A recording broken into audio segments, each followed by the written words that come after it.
Energy Nerd Show is kind of like a vaccine. It's quick, it inoculates against misinformation, and it starts with a jab. It's mostly painless. Mostly painless. Mostly painless. Okay. I'm nominating you for best guest. I know. Yes. That's awesome. That's a first. That's gonna be our new. That's gonna be our new tagline.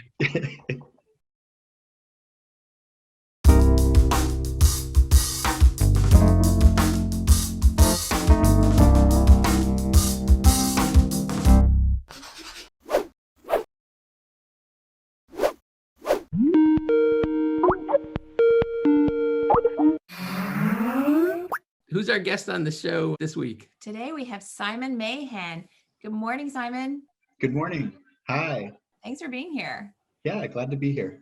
I heard that you watched the Nerd Show. I've watched all the episodes. That's right. Man, you deserve a prize. For sure. I'm excited to hear, what are we talking about today? We're talking about my electric bill. So if folks are familiar with Texas, most folks over in Texas get to pick and choose their electric provider.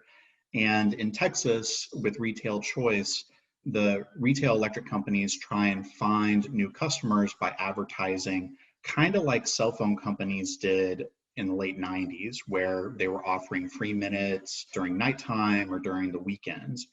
And so in Texas, there's a rate plan where you can get free electricity at night. And the company that we went with, we ended up getting free electricity from 9 p.m. to 9 a.m. So 12 hours of 0 cents per kilowatt hour power. Wow. So were you charging up a fleet of EVs then? Yeah, well, pretty close. We were moving most of our power usage to after 9 p.m. And so we lived in an all-electric house with an electric hot water tank, with an electric heat pump, with an electric vehicle. And we would do the dishes, we would do our laundry, charge up all of our devices. And we ended up moving about 80 to 90% of our power usage to that free period.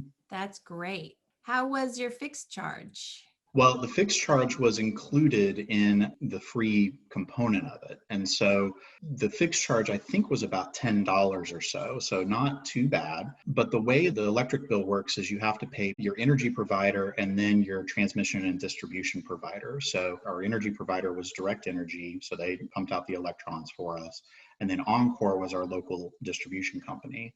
But the way the free power nights worked, at least with that rate plan, was we got free energy and free delivery charges at that time.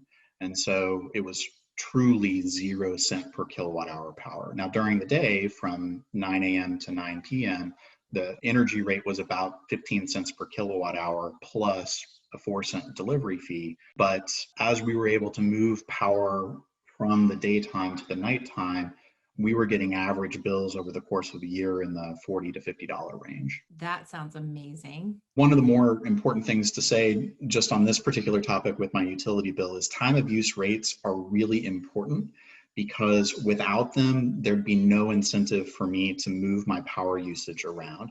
And that's a really cheap and easy tool that we can use to help manage the load. We tend to do rate design cases where our witnesses argue for rates based on cost causation. So time of use can be. It seems like zero off peak is kind of lower than the marginal cost of providing that power, at least in most hours. Yeah, it is. And it's just such a big incentive to move the power to that time. And certainly not everybody can go to a free nights plan. The system wouldn't work like that. But having a diversified base of customers on different rate plans so that the utility can treat their customers as a resource and be able to count on their customers to reduce the demand when they really need it the most. There's a lot of talk about, technology for shifting loads, and then there's behavior and kind of sorting that. And I'm wondering, in your house, you seem like exhibit A for price responsive time of use customer. And I'm wondering how much of your load shifting was technology and how much was changing your lifestyle and behavior. It was a little bit of both. So we had a Nest thermostat, so that was pretty easy. We could set the thermostat so that it would pre-cool the house starting earlier in the morning, and then the air conditioner would change temperatures around 9 a.m. and then it would kick back on starting around 9 p.m. Doing the dishes at night isn't that hard. You just schedule the dishwasher to start later in the evening. The car you can schedule to start charging later as well, so it's ready for departure by 9 a.m. One of the most unusual things I think was the hot water tank, where we have a dumb hot water tank and we bought a device that is really like a smart timer or smart thermometer for the hot water tank that you can just add on. And so it gives you an app so you can measure power usage from your hot water tank. It's one of those appliances that we don't really have a lot of insight as a customer how much power our hot water tank is using. But we were certainly noticing that you could, again, kind of preheat the hot water very early in the morning. We have it well insulated, and so it would keep that heat all day long. And so most of the time we have kids that take their showers and baths late into the evening, and they'd still have plenty of hot water late into the evening, even though we had pre-warmed earlier in that day. So part of it was getting these devices that paid for themselves very, very quickly because we were shifting the same amount of power usage just to that free time. And some of it was trying to think through, okay, if we do want a cooler house, we need to cool it down much earlier in the morning. It sounds like you would do that yourself rather than have an algorithm decide to do it for you. Yeah, having the ability to figure out how cool we wanted the house and when we wanted it at a certain temperature was really helpful. I can see that there probably is a benefit for some folks where all that kind of gets figured out for themselves.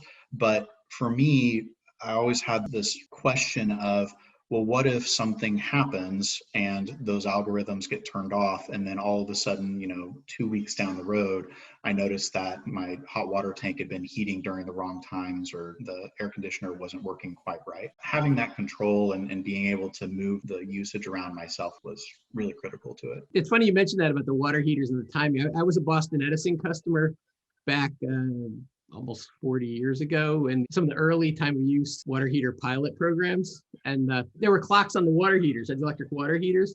And what happened was, because of a power outage, there was a big rate differential.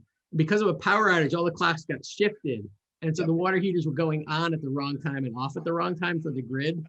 So that, I guess we learned in these pilot programs, we can learn, but that was definitely bungled. You need a battery operated clock in that situation. or connection to the internet time. Yeah. Well, and the other critical component to all this was our smart meter and being able to access that data. Smart meters can be really helpful, but only if the customers have access to that data. And that's where the chart comes from, that's my smart meter data that I was able to aggregate, put onto a chart and look at. And so from the chart, you can very clearly see my power usage from 9 a.m. to 9 p.m. is very, very low, but during the night, it picks up. And you can see the bumps and the valleys where the HVAC system's kicking on, and you can kind of see the flatter power usage whenever we're charging our electric vehicle.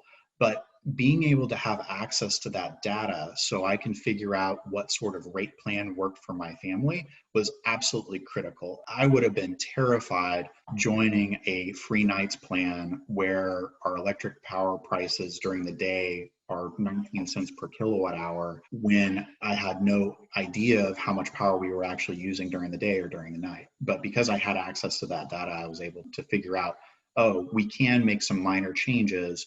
And by making those minor changes, we can save a lot of money. But with an old-fashioned meter, you have access. You can run outside or in the basement with a clipboard and make a note, and then go down the next hour and the next hour. And you have all that data. It's just you're not making the effort to collect it. Yeah, I do need to make more effort as a customer. You're right.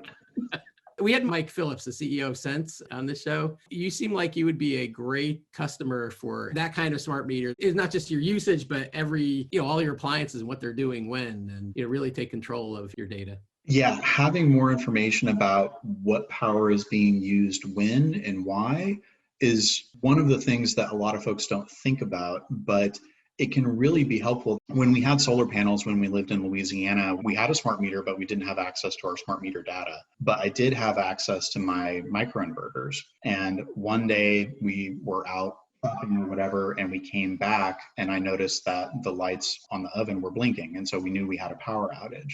So there was no way for me to know how long we had that power outage, if it was quick, if it was long, whatever. And so I logged in and checked my microinverters, and you could very plainly see when the power went out, the microinverters did their job, turned the solar panels off so they wouldn't backfeed into the grid. And from that, you could tell, oh, we had a power outage for about 3 hours. And so having more direct information from all the things that you're using gives you that better ability to figure out, okay, do we need to go out and go shopping because all the food in our refrigerator is now spoiled? More information is always better for the customers. How did you survive the frozen blackout ice apocalypse? Yeah, so in February, we lost power for about 30 hours. And before the power went out, I saw the warnings coming from ERCOT that we needed to start conserving, that we needed to start getting prepared. And the few days forecast afterwards, it was looking pretty bad. It was going to get pretty cold. And so we charged up our Tesla, we charged up our batteries, our phones, and we prepared as best as we could. And then when the power started flickering out, we reduced our power consumption to what we could.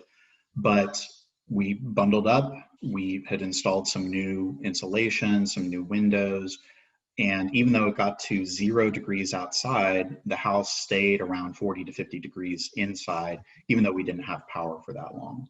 And so when it got too cold to really bear it, we huddled up in our car in the garage because it's an electric vehicle, it had no emissions. And so we were able to have a little respite from the cold, because even during the cold part and trying to stay warm, the car was still able to watch Netflix and have some fun with the kids. So it was a little bit of normalcy in an otherwise really scary time. Yeah, it sounds like it really pays to be an energy nerd because you were already aware of all those opportunities. Yeah, and we were really trying to warn folks ahead of time too, because we're going to lose power is a new and scary thing for a lot of folks. And if you're not prepared for it, especially for a power outage that long in that cold of a weather, it can be really, really harmful. And one thing that's really frustrating is that so many times over the decades, when I've talked to people about renewable or talked to policymakers about 100% renewables or anything like that, reliability is the first thing that comes up. They say, we can't do 100% renewables because we need a reliable grid. That's the first thing. And then even though some people pointed fingers at, some frozen wind turbines, it really wasn't that, right? It's a very frustrating argument to say we're going to focus on reliability, but then our fossil fuels are going to fail us too. Yeah, and one of the biggest missed stories, I think, out of the freeze in February was, even though Texas got hit the hardest, the surrounding grids also had power outages. The Southwestern Power Pool had to do curtailments for the first time in its history. MISO South, so the Arkansas, Louisiana, Mississippi, and a little part of Texas, they had power outages as well. And let me tell you, there are no wind farms in MISO South. There are very few solar farms. It wasn't a renewable energy issue. It was a matter of the power plants that we had weren't winterized, and we weren't prepared ahead of time for that type of cold for that length of time. And particularly in MISO South, we didn't have enough transmission to move the power around to get the power to where it needed to go. So we were importing an awful lot of power into MISO South from the north and from the east, but we just couldn't get enough quick enough.